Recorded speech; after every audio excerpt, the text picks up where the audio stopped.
Muito boa noite, estamos começando mais um programa Canal Aberto aqui na PUC TV, na NET Canal 20 e também pela internet. Hoje aqui nós vamos debater sobre vários assuntos interessantes, com certeza você, telespectador, vai gostar do nosso programa. Para debater conosco, nós convidamos o Zander Fábio, ele é vereador aqui do município de Goiânia, é do PSL e está aqui no nosso programa, nos dando a honra pela primeira vez de estar aqui no Canal Aberto. Boa noite, Zander. Boa noite, João. Boa noite, Ulisses. Boa noite. Prazer muito grande poder estar participando. Então, Ulisses Aécio, boa noite. Boa noite, João Silvestre. Boa noite para o vereador Zander Fábio. E uma boa noite especial para você, telespectador do programa Canal Aberto aqui na PUC TV. Eu acho interessante, né, que eu combino aqui com vocês a gente começar fazendo o programa de uma maneira e acaba entrando de outra maneira. Vamos falar um pouquinho sobre a morte do grande ídolo, do grande homem, Nelson Mandela, né, Ulisses? Você Justamente. acompanhou de perto. Como é que você viu aí o passamento desse grande herói mundial hoje? Eu considero como um grande herói Nelson Mandela.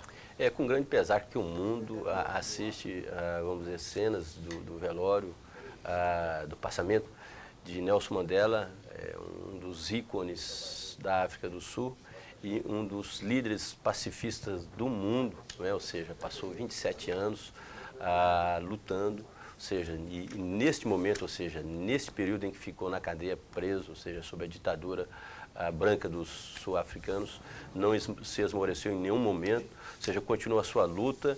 Após sair da prisão, se tornou o primeiro presidente negro do país, ou seja, com uma votação estrondosa, e é tido hoje como um herói e um dos maiores ídolos pacifistas do mundo, ou seja, não é à toa que recebeu o Prêmio Nobel da Paz. Não é? É triste a sua morte, mas é aquela coisa, todos nós sabemos que isso aí é um desígnio de Deus e não há como discutir. Pois é, o que eu acho interessante, comenta também, Fábio, você que é político, né, Zander Fábio, vereador, como é que você viu a morte dessa liderança? O Ulisses disse muito bem, né? Um homem que durante toda a sua vida dedicou, né, a sua vida inteira profetizando e fazendo o bem, ficou 27 anos preso, saiu da prisão, não perseguiu aqueles que o perseguiram, né, durante esse regime que era instaurado lá na África do Sul. Então eu acho que o Nelson Mandela tem que servir de exemplo aí para muita gente no mundo inteiro, né? E a comoção hoje no mundo é muito grande, João, em virtude do que ele representou e do que ele vai representar também ainda para as pessoas que vão passar a conhecer a sua história.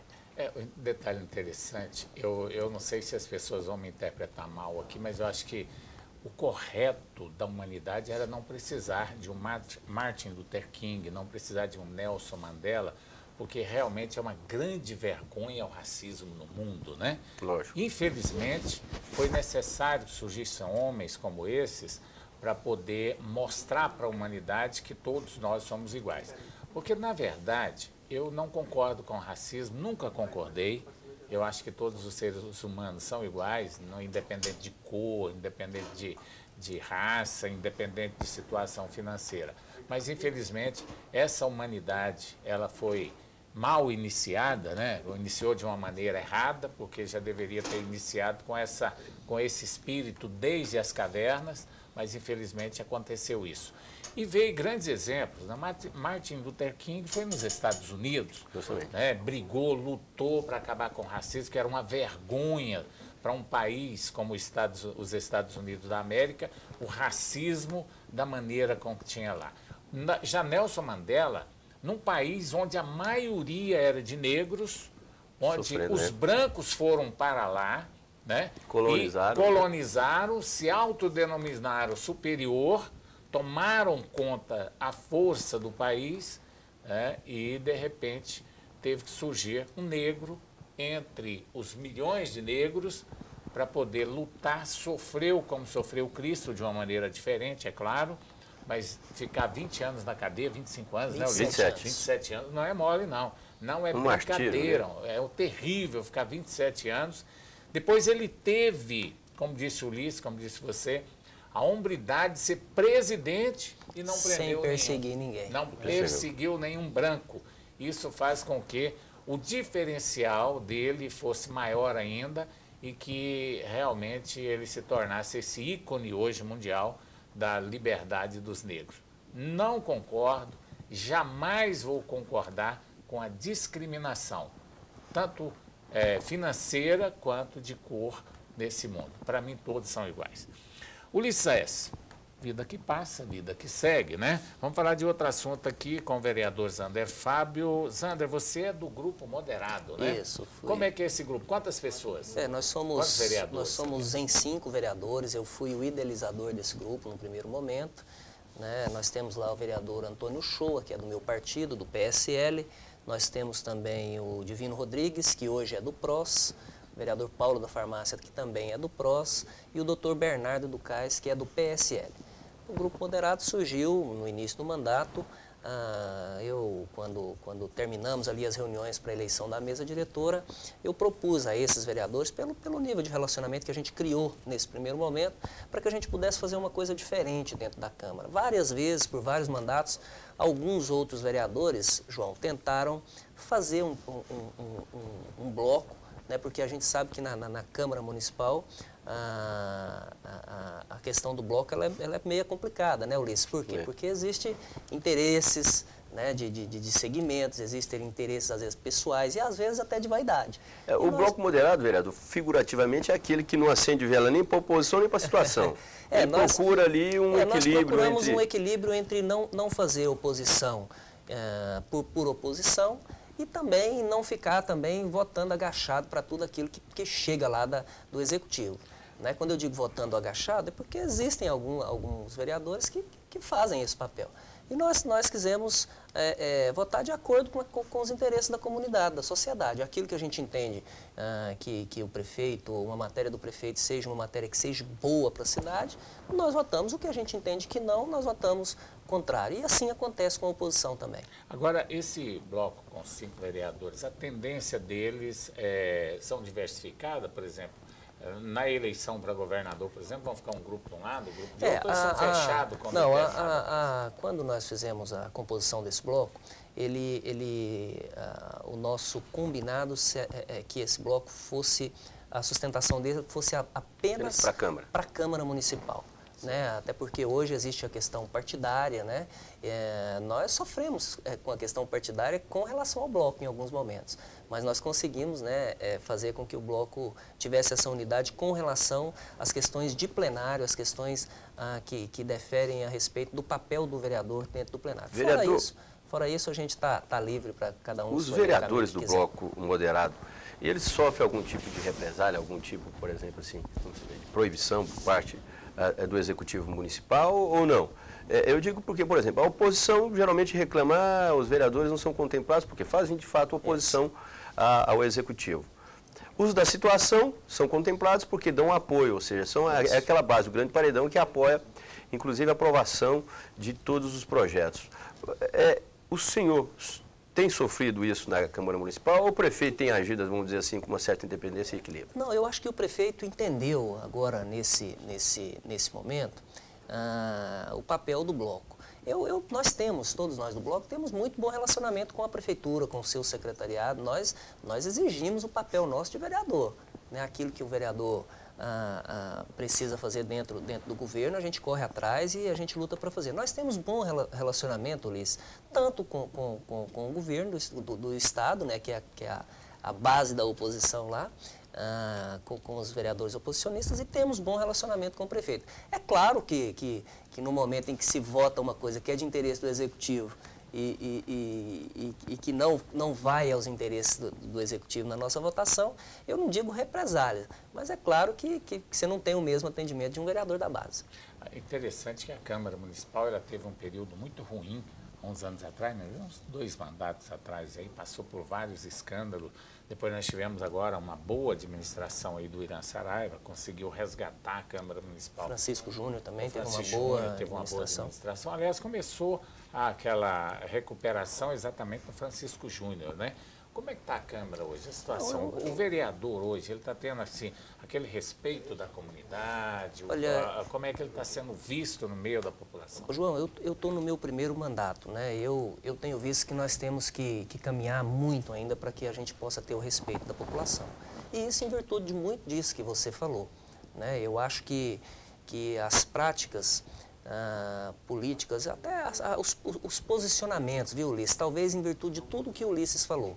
Muitas vezes, a gente sendo situação, você é obrigado a votar porque você tem alguma coisa que é de seu interesse pessoal, né? Então, isso a gente vem conseguindo fazer, principalmente porque existem alguns vereadores que são de primeiro mandato, que tentam acertar, os que ficaram lá, que certamente tinham esse respeito de parte da população, mas eu penso, João, que ainda falta um caminho, e um caminho que não é tão curto, para que a gente possa, através das ações mesmo do dia a dia, ter o respeito da população. Tá certo, política é isso aí, né? Você tem os prós e os contras, e a popularidade é fundamental, principalmente para o político de carreira. Daqui a pouco, depois do intervalo comercial, estaremos de volta com o programa Canal Aberto.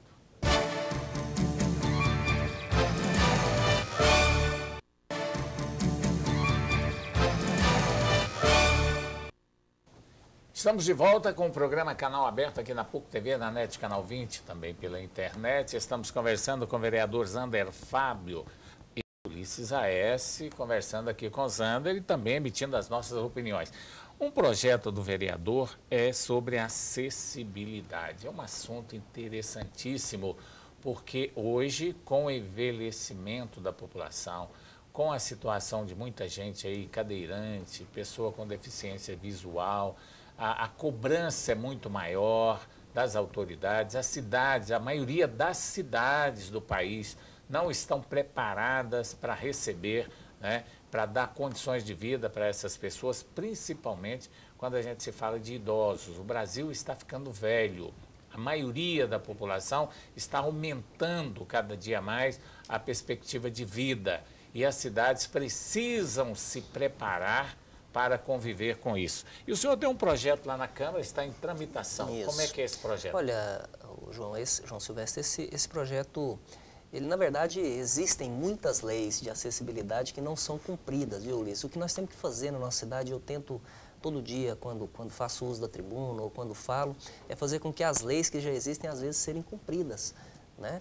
Nós temos aí o problema da acessibilidade, onde as nossas calçadas hoje, não tem como uma pessoa com algum tipo de deficiência, né, de mobilidade transitar por Goiânia se não for acompanhada. E eu criei esse projeto na verdade chama-se Linha da Vida, é um ônibus, começou com esse ônibus, que vai levar pessoas em tratamento de saúde. Esse ônibus só vai transitar com essas pessoas em um acompanhante, parando apenas nos hospitais de referência da nossa capital, no CRER, no Araújo Jorge.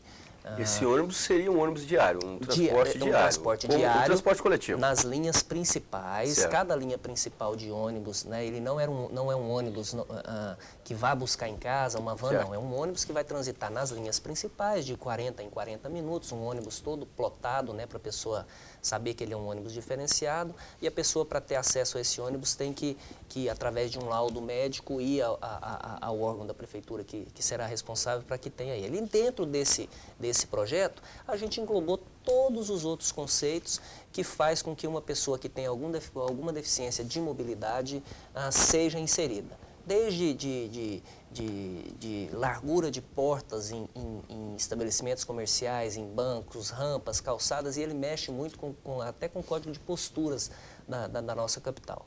Agora, mais do que o projeto, nós temos que fazer com que as leis que já existem serem aplicadas e aquelas que faltarem, que estiverem dentro do nosso projeto, também passarem a ter o seu vigor. É interessante o projeto, né, Ulisses? Agora, o problema, existem muitos projetos bons, existem muitas leis boas. Vou te dar um exemplo aqui. Quem é que tem autorização para colocar um veículo em cima de uma calçada?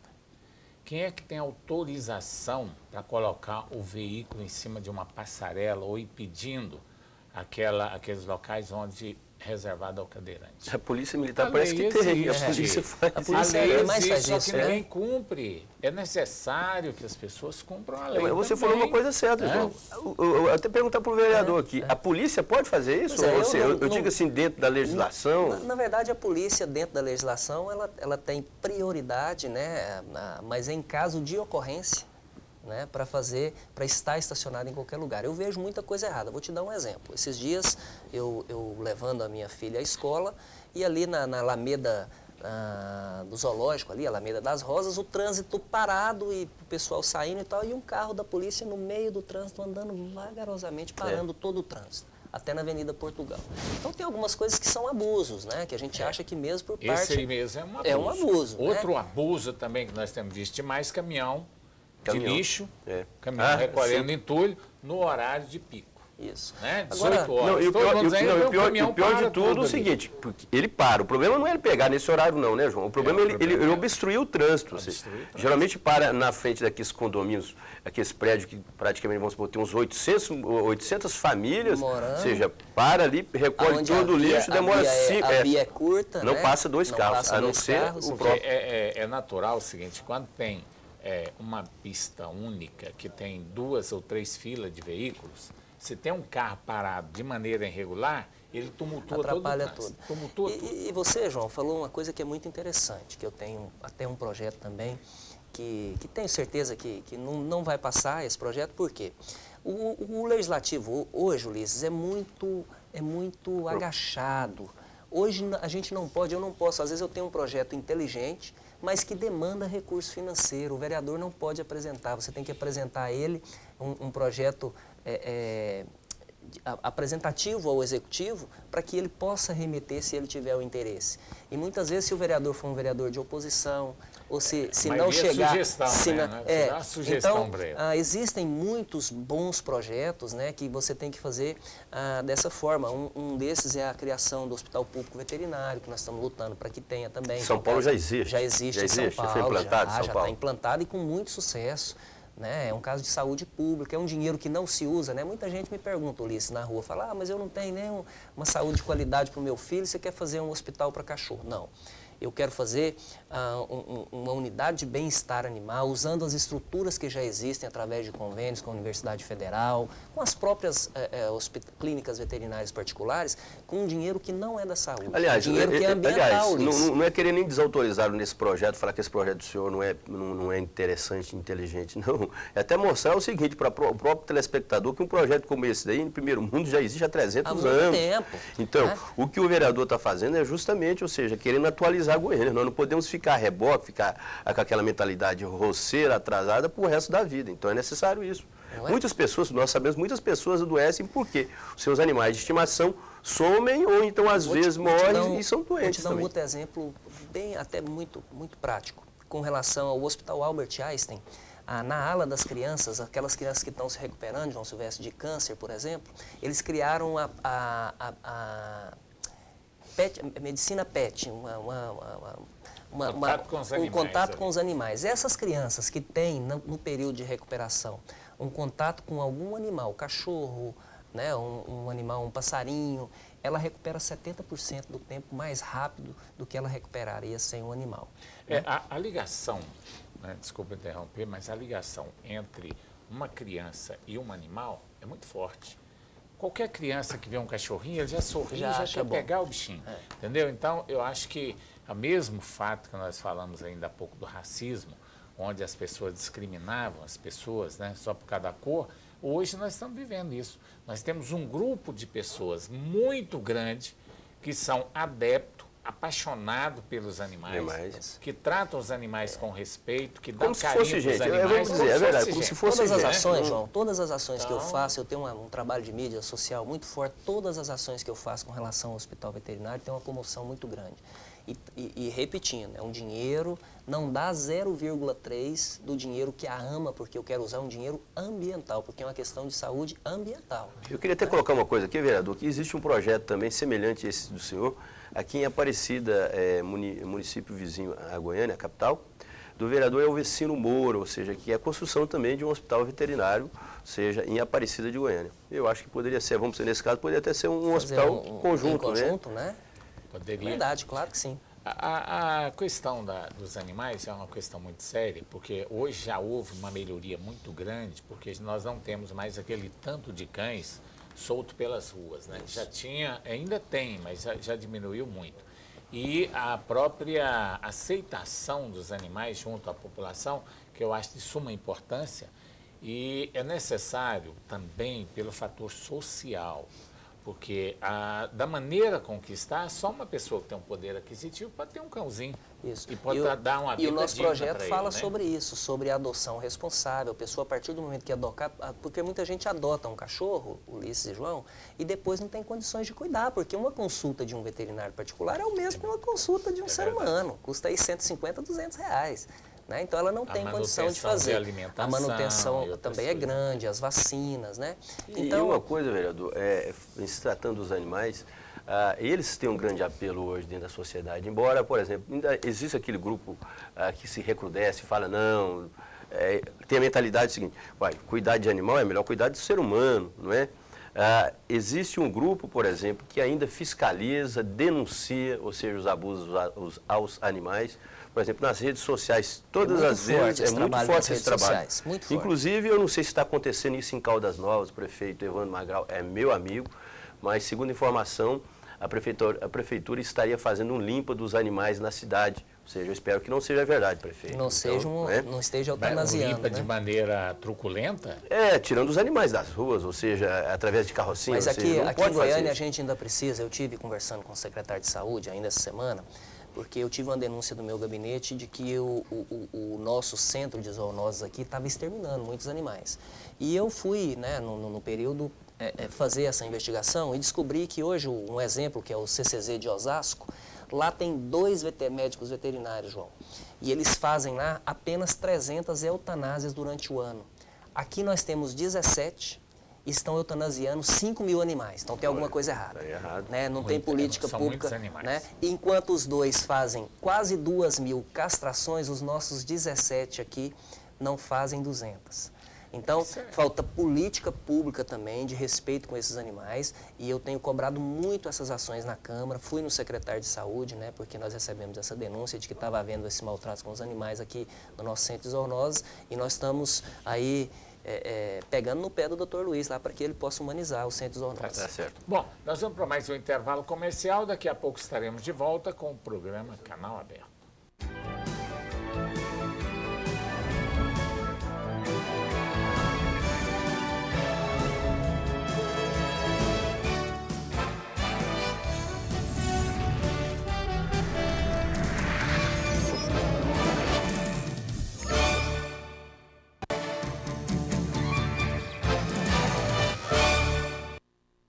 Estamos de volta com o programa Canal Aberto aqui na PUC TV, na NET Canal 20 e também pela internet. Hoje nós estamos conversando com o vereador Zander Fábio, ele é do PSL e faz parte do bloco moderado, né? Independente.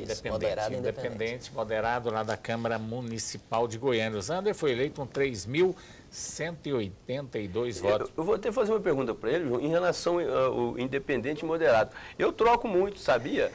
Na minha coluna eu coloco às vezes moderado, independente. Mas os dois. Mas me diga uma coisa, parece que tem alguns vereadores que fazem parte do bloco que preferem que seja chamado de independente, não é? Isso. O bloco Independente.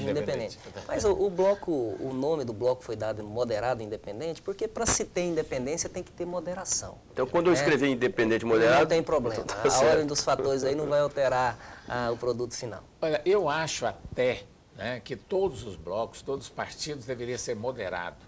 Porque a partir do momento que você age com equilíbrio, que você age com responsabilidade, que você tem o diálogo, faz parte da democracia. Eu acho que tem funcionado, viu, Ulisses? Muito bem, sabe? Eu acho que a gente discute, né? Nós fazemos 2 reuniões semanais, reuniões de pauta.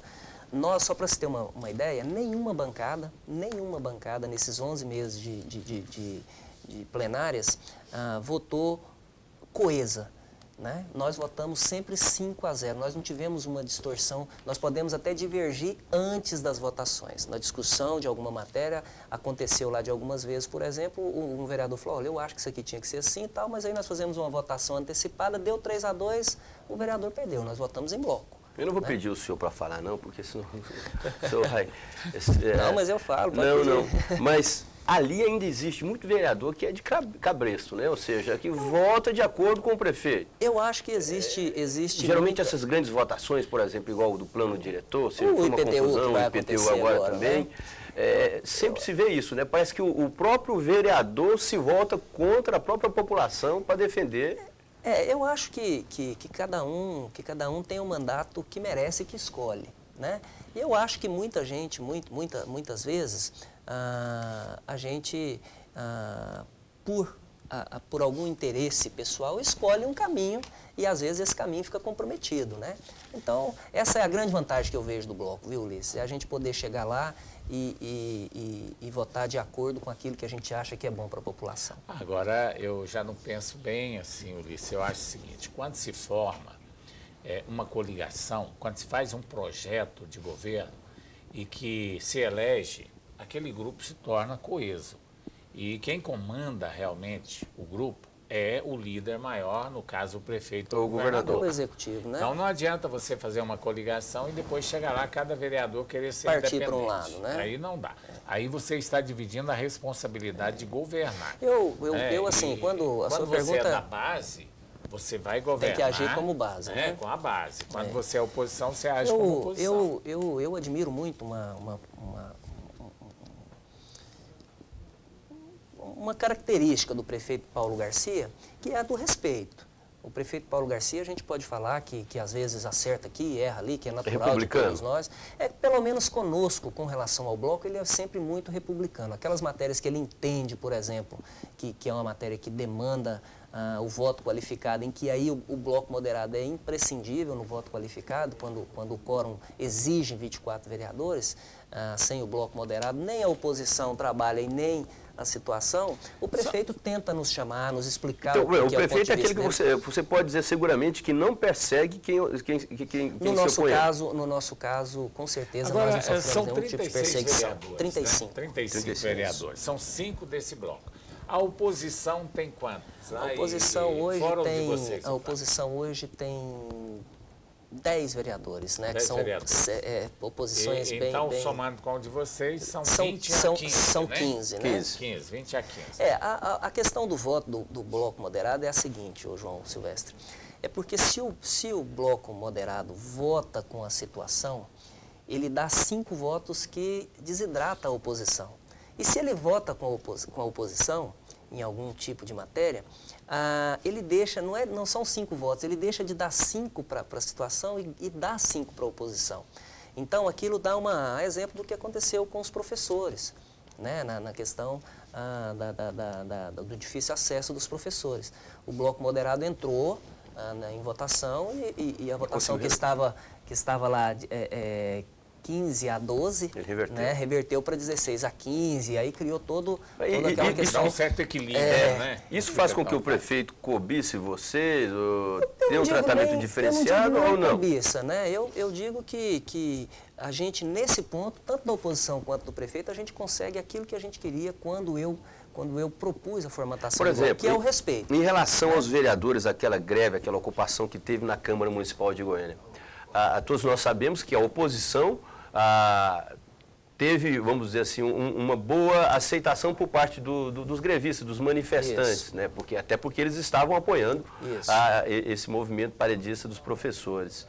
Vocês também ficaram na mesma linha? Do lado da eu vi muitos grevistas, muitos paredistas ali, criticando a ação da bancada, né, vamos dizer, e tiveram que depois voltar atrás, né? Nós tentamos discutir, né, e nós só votamos com relação a esse tema com os professores e pela emenda que foi proposta pelo vereador Virmondes Cruvinel na época, porque eu acho que faltou discussão. Tanto faltou que depois, mesmo depois de 13 dias de invasão no plenário, de muita discussão, o prefeito fez tudo aquilo que nós poderíamos ter votado sem esse desgaste.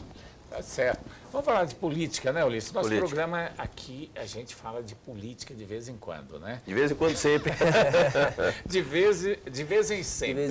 Então, vamos falar aqui o seguinte. Olha, o PMDB definiu por Júnior do Friboi como pré-candidato. Primeiro, a figura do pré-candidato, ela não existe, né? Oficialmente, não.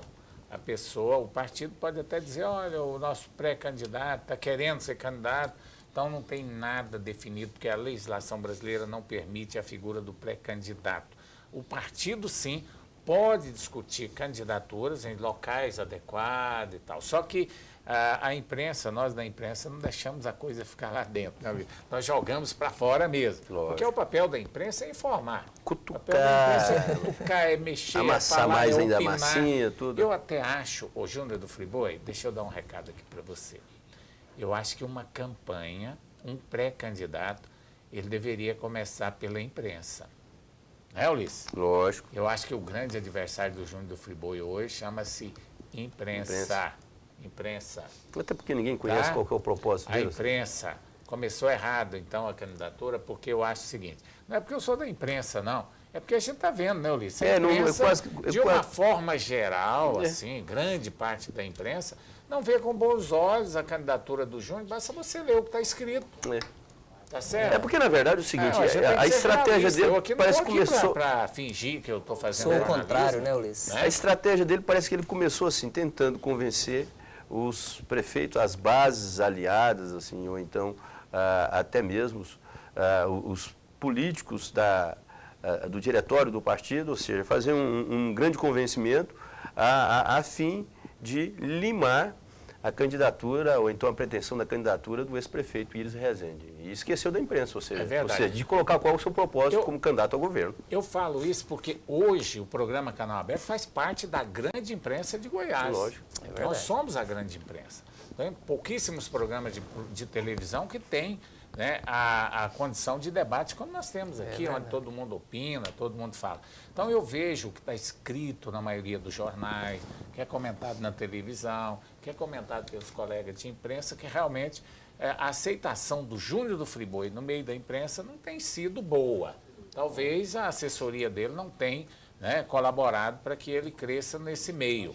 E também no meio político. A gente vê que o PMDB está muito dividido com relação à candidatura dele, né? A velha guarda não aceitou o Júnior do Friboi, tanto é que está aí o Ivan Ornelas querendo ser candidato, o Wagner Guimarães querendo ser candidato, há um grupo muito forte querendo o Iris candidato. Quer dizer, ele vai ter primeiro, na minha opinião, não, primeiro não, vamos ouvir o Ulisses Aécio. Qual que é a sua opinião? O que ele tem que fazer para ser candidato? Primeiro, convencer a opinião pública, convencer os próprios PMDBistas, principalmente os petistas, que sempre fizeram parte dessa chamada base aliada do PMDB, né, PT, PMDB, PMDB, PT, e também o ex-prefeito e ex-governador de Goiás, Iris Rezende. Eu vou dizer uma coisa para você, João Silvestre, para o vereador Zander Fábio, para você, telespectador. Eu conversei com o ex-prefeito e ex-governador Iris Rezende a semana passada. Falei, prefeito, eu não entendi essa do senhor deixar o PMDB lançar a candidatura do Júnior Friboi, já que o senhor também se mostrou disposto a se candidatar, ou seja, a ser o candidato do PMDB. Ele falou para mim o seguinte, que ele foi procurado pelos PMDBistas, e ele achou normal aquela procura, faz parte do processo democrático dentro do próprio partido dele, o PMDB, e eles apresentaram uma pré-candidatura do Júnior do Friboi, e eles resolveram lançar a pré-candidatura do Júnior do Friboi. Não quer dizer que o Júnior do Friboi tenha sido um nome homologado pela convenção. E isso foi para mim curto e grosso, falou assim, ó, quem decide quem será o candidato é a convenção do partido e que não foi realizada ainda, essa convenção vai ser realizada. E o Iris, pelo que ele me disse, ele está disposto a disputar a convenção do PMDB. Isso. Ô, Zander, vamos fazer o seguinte, tem uma pesquisa que foi publicada hoje pelo Diário da Manhã Fortiori, e eu quero ouvir também a sua opinião sobre o Júnior do Friboi, mas daqui a pouco, depois do intervalo comercial.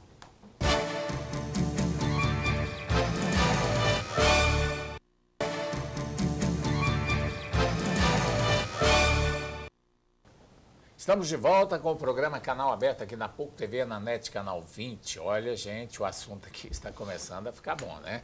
Júnior do Friboi foi aceito como pré-candidato, vamos dizer assim, dentro do PMDB. Falaram assim, pode anunciar que você é vice-candidato, vai à luta, vai buscar partidos, vai buscar apoio, vai buscar popularidade junto à população. Se viabilize, né? Se viabilize para você ser o candidato. O recado do PMDB para o Júnior do Friboi, pelo que eu entendi, pelos nossos companheiros de imprensa que estão escrevendo, né? estão falando no rádio, na televisão, e nós aqui, a PUC TV, que faz parte hoje dessa grande imprensa, como eu disse, também pensa assim. Agora, só uma coisa, só para colocar uma observação em relação a isso, João. Até é bom levantar esse caráter, vamos dizer, eu vou colocar a palavra aquela que eu repeti no bloco anterior, republicana do Iris Rezende, porque o Iris Rezende, na eleição passada para o governo, ele se predispôs a deixar que Henrique Meirelles fosse candidato ao governo.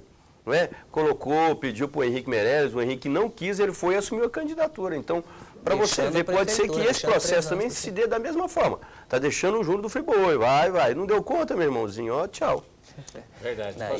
E foi tão republicano que na última eleição deixou a prefeitura com 3 anos de mandato ainda de prefeito, né? Para poder se candidatar ao governo. Ele tinha convicção que ia ganhar, né? Ele deveria ter números, né? O senhor não acha, por exemplo, que o PT, o senhor tem lido, o João tem lido, o telespectador tem lido também, que o PT parece que tem feito assim umas ressalvas, né? A grande ressalva é o seguinte, é que provavelmente a ideia de se lançar um candidato próprio do PT e não apoiar Júnior do Friboi, porque teria sido feito um acordo entre Paulo Garcia e Iris Rezende, ou seja, que o PMDB ia ter como candidato Iris Rezende, não é? O que dá a se entender, por tudo que se vincula aí, se mostra através da mídia, é que o acordo do PMDB passaria por uma candidatura Iris Rezende. Né? Então, a partir do momento em que se tem a candidatura do Júnior, no que dá a entender, né? Eu não estou lá, não sou do partido do PMDB, nem do PT, mas o que dá a entender é que parece que esse acordo, a partir do momento em que seja o Júnior, ele deixa de existir. Deixa de existir. Né? E o que o PMDB fez disseram para o Júnior, se viabilize politicamente, né? Financeiramente ninguém discute, até o Júnior mesmo não tem nem como, faz questão de frisar que tem as condições para disputar a eleição. Então, se viabilize politicamente, né? E chegando lá na frente, né? Eu entendo que é longo o prazo para se percorrer esse caminho até março do ano que vem, que é onde, até junho, né? Que tem as convenções, né? Abril, junho. É junho. Isso, para as convenções é um caminho muito longo, esse caminho serve tanto para que se decole, quanto para que se queime, né, Ulisses? A gente que tem experiência aí na política sabe disso. Lógico. Eu acho a grande dificuldade, André e Ulisses e telespectadores, é que, primeiro, ele tem uma tarefa muito difícil, que é convencer o próprio partido. Quando você entra numa disputa eleitoral, nessa carreira minha de jornalista que eu conheço há muito tempo, o primeiro que tem que te abraçar é os seus companheiros de partidos. Né? O PMDB a gente vê que está bem rachado. Né? Então, ele está tendo problema dentro do partido. Segundo, o que você disse aí, Paulo Garcia teria, na minha opinião, eu acho que fez aquele acordo, Iris, você nos entrega a prefeitura, que foi dada a prefeitura, ele era vice-prefeito, o Iris abriu mão do mandato, e depois nós te apoiaremos para governo do Estado. Né? Que a ideia era essa, você perdeu, mas aí nós vamos lançar o candidato, você é o nosso candidato. Bom, o que ocorreu? Que o PT tem esse compromisso, como você disse, com o Iris Rezende Machado. O Júnior do Friboi vai ter que reverter também essa situação. Quer dizer, duas situações. Mas eu acho que essa situação, né? João, Zander, telespectador, eu acho que não vai ser difícil, não. Eu acho que, se ele viabilizar...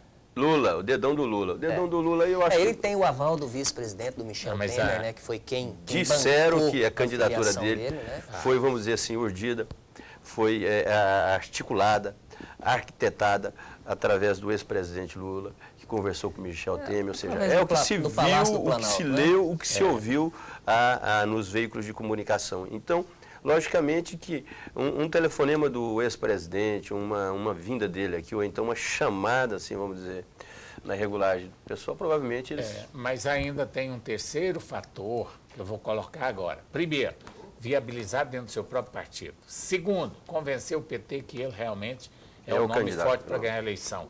Terceiro, pesquisas eleitorais. Você falou agora tudo, né, João? Agora que eu vou dizer os números da pesquisa que foi publicada hoje pelo Jornal Diário da Manhã, está aqui, ó, uma pesquisa Fortioli, né, pesquisa Fortioli/DM.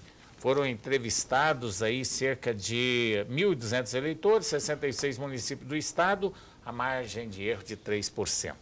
Na espontânea, aquela que pergunta qual candidato você votaria para governador, Marconi Perillo obteve 19%. Em segundo lugar, Iris Rezende Machado, 9%. Terceiro, Vanderlan Cardoso, 3%. Quarto, Júnior do Friboi, 1%.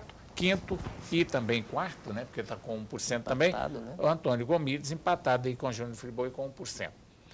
Na estimulada, que é aquela onde se apresenta a cartela, né, qual desses candidatos aqui você votaria, cita o nome, Marconi Perillo, 36, Iris, 31, Vanderlan, 15, indecisos 6 e 12, nulos e branco. Eu acho que não colocaram nenhuma cartela aqui porque não está, né?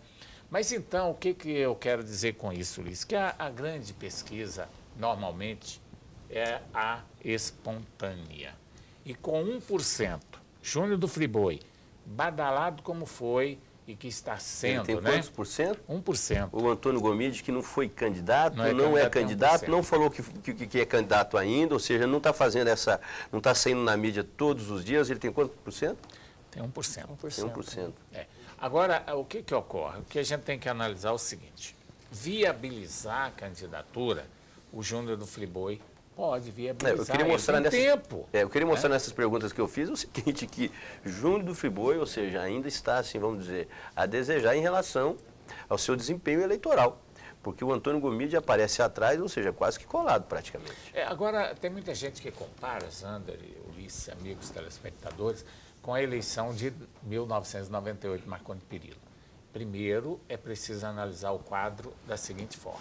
1998, quem se lembra, a situação do PMDB era muito ruim, com aquela situação, inclusive, da prisão do irmão do Iris Rezende, vários fatores que aconteceram. A oposição pegou um gancho fenomenal na época, que era a panelinha, né? Isso. A chamada panelinha. A oposição abraçaram Marconi Perillo, todos os partidos de oposição foi para o lado de Marconi Perillo. Ele conseguiu aglutinar a oposição e acabou ganhando a eleição sozinho para governador, porque ele perdeu em todos os outros setores. Ele não tinha a Câmara, aliás, não tinha a Assembleia, nem a Federal, né? Nem a Câmara Federal. Tanto é que teve gente do PMDB ficou no poder quase um ano, naquela época porque ele tinha só a Câmara Municipal, inclusive, né? Porque a Câmara Municipal, o prefeito Nilton Albernaz, foi quem praticamente apadrinhou. Mas no caso, difícil mas hoje, no caso do Marconi, você poderia até citar, por exemplo, a Operação Monte Carlo, que acabou respingando também no atual governador. Mas você pode ver pelos números que há uma recuperação muito grande aí em relação ao seu prestígio no momento. Então, veja bem. Do governador Marconi Perillo hoje é um momento justamente, de ascensão. Então, até nisso, por exemplo, o atual governador, ele parece que está em vantagem. E o Júnior do Friboi, para ser eleito governador, eu digo assim, o Ulisses fala assim, mas por que Júnior do Friboi? A briga está entre os dois, não existe nem candidatura. É a projeção que eu faço, que é essa polarização entre um candidato, o atual governador, que deve ser o nome do PSDB e da base aliada, e também o candidato do PMDB-PT, que até agora foi colocado, o Júnior do Friboi, o ex-governador Iris Rezende, não está na disputa, pelo menos assim, através do partido. Não foi feita a convenção oficial, mas mostra, por exemplo, nas pesquisas que Iris, não sendo candidato, é o segundo na pesquisa na preferência. É o mais forte da oposição em Goiás. Agora, é muito complicado, né? É muito complicada a situação política do momento, porque todo mundo quer, todos os partidos querem, né, o candidato, mas a única solução seria lançar um candidato diferente e toda a oposição abraçar esse candidato. Eu não vejo isso, não sei se vocês vão ver, mas é um assunto que a gente pode debater em outros programas, né, Ulisses? É uma costura difícil de fazer, né, João? Essa costura é muito difícil. Eu acho o seguinte, se lança o Antônio Gomides, se lança aí o Iris para senador, o Júnior Friboi para vice-governador, faz uma mexida aí, juntasse todo mundo, aí o bicho pega, né? Aí o Marconi teria que... Mas no quadro, do jeito que está aí, está meio complicado. Nós vamos ter pelo menos uns 4 a 5 candidatos e a situação fica difícil. Mas, Zander Fábio, nosso programa chegou ao final. Olha, para você um ver que bom, né? coisa, né? Mais de 100 km por hora aqui, viu, Ulisses? Foi muito bom receber você. Essa velocidade. Muito bom.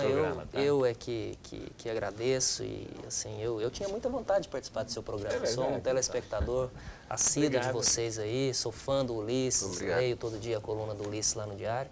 Então, eu quero me colocar sempre à disposição, dizer que foi um prazer imenso e estou à disposição também lá na Câmara Municipal para qualquer questionamento, e a população tem que aprender aí a Câmara cobrar aquele vereador com quem ele votou e também aqueles que estão lá, para que a gente possa ter uma cidade melhor. É certo. Ulisses Aécio, hoje tem abraço? Tem, vou mandar um abraço para o Derossi Costa, para Isaura, são telespectadores assíduos do nosso programa, lá em Senador Canedo, aqui coladinho, né? Ou seja, na região metropolitana da Grande Goiânia. Um abraço para vocês dois. Ulisses Aécio, vou te falar, tem um caboclo que você tem que mandar um abraço para ele, porque ele é diferenciado, ele liga todos os dias para mim, fala que assiste o programa, divulga o programa. É o seu xará Ulisses Souza. Né? Ele, o Jonas Rocha. Jonas Rocha também. Ulisses, que é uma figura que eu conheço. É uma figura extraordinária, né? Que está sempre aí, qualquer movimento também, que tem aí na Câmara, com relação à segurança em qualquer bairro, ele está participando. Ele prometeu que nós iríamos tomar um vinho chapinha aí, um desse bem aí, eu quero ver, viu? O chapinha é do bom. Deixa eu falar outra coisa, Ulisses Aécio, no próximo programa nós vamos fazer um balanço da política em 2013. Só teremos mais um programa esse ano e nós vamos fazer um balanço, e eu quero convidar os telespectadores, né, para nos assistir na próxima segunda-feira, às 23h30, com mais um programa do Canal Aberto. 22h30, tá certo, Ulisses, bem lembrado. Boa noite para você.